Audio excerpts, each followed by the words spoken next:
Nous sommes tous d'accord sur le fait que l'éducation est importante. Quand on voit toutes les possibilités qu'offre la vie moderne, il est un peu déroutant que le sujet de l'éducation soit devenu si complexe. Alors, quelle est la chose déterminante pour l'éducation et l'instruction d'un enfant? Nous, les adultes, nous poussons souvent nos enfants dans l'idée de les aider à atteindre ce que nous savons être leur plein potentiel. Nous leur disons qu'il est impératif pour eux de savoir, d'apprendre et d'accomplir certaines choses s'ils veulent réussir dans le monde des adultes. Ce conseil tombe souvent dans l'oreille d'un sourd. Très souvent, nous autres adultes, nous oublions ce fait essentiel.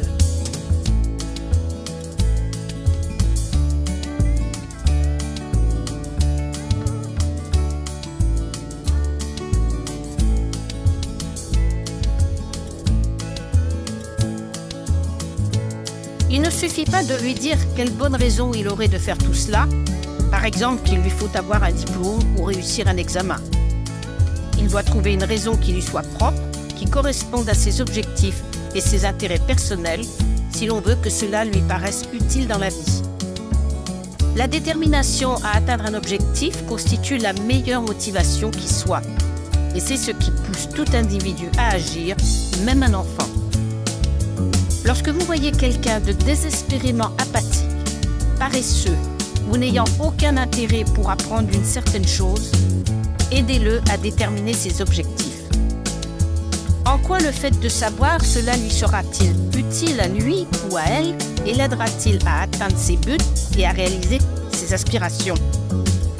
Socrate a déclaré un jour « L'éducation est l'allumage d'une flamme et non pas le remplissage d'un navire. » Alors la question n'est pas la quantité de choses qu'un étudiant peut mémoriser et réciter, mais plutôt à quel point il peut réellement comprendre, réfléchir et utiliser dans la vie ce qu'il a appris.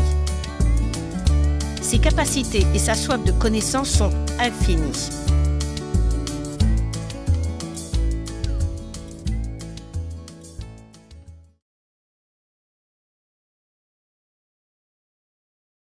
Dans l'éducation d'un enfant, gardez à l'esprit ses principaux objectifs.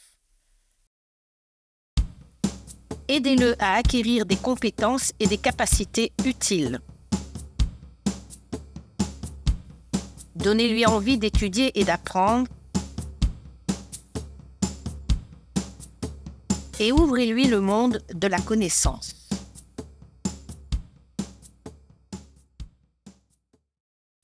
La fonction d'un enseignant est de rendre l'étude plus facile.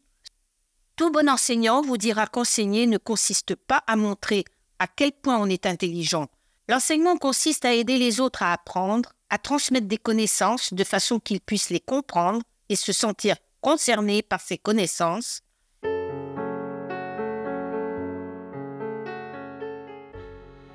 Ne compliquez pas les choses, restez simple. Présentez-les sous leur forme la plus simple. Décomposez les concepts en termes simples. Même un sujet complexe est fragmenté de manière que l'élève puisse n'en faire qu'une bouchée. Les médecins décrivent les procédures médicales en termes simples, précisément pour cette raison, pour que le patient n'ait pas besoin d'un diplôme de médecine pour comprendre ce qui lui arrive et ce qui va se passer. Adaptez les termes utilisés au niveau de compréhension de l'enfant. Utilisez un vocabulaire approprié à la tranche d'âge de votre enfant, à son niveau d'aptitude et d'expérience, et veillez à définir les mots inconnus ou nouveaux avec des définitions qui soient claires et simples pour lui. N'utilisez des termes plus complexes qu'au fur et à mesure que la compréhension augmente. Employez une approche graduelle. Au fur et à mesure que l'élève augmente sa compréhension du sujet et sa capacité à s'en servir, vous pouvez corser le jeu et introduire des concepts et un vocabulaire de plus en plus complexes. Et c'est ainsi que vous pourrez progressivement augmenter ses connaissances et sa compréhension. Gardez les choses simples. Progressez à un rythme que l'enfant peut suivre et qui lui permet de construire des fondements solides. Tout peut être maîtrisé dans la vie et c'est comme cela que l'on devrait apprendre. Ce devrait être amusant, intéressant est relativement facile. Vous pouvez éduquer l'enfant en l'intéressant simplement au monde réel qui l'entoure et en définissant correctement les choses.